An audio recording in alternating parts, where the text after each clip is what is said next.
fazer outra proteção. Aí, ó, nós vamos ter que fazer uma técnica assim, quando eu abrir, né, tirar isso daí.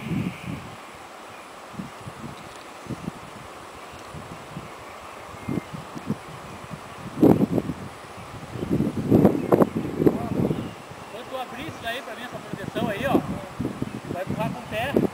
Só que aqui, ó, o que tu vai fazer? Tu vai abrir ela, tirar o velcro, sabe, e deixar ela aí.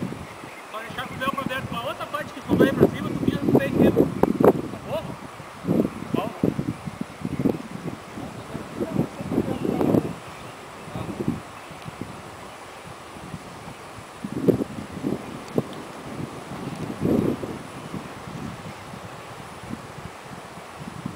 Nossa, dentro da máquina aqui dá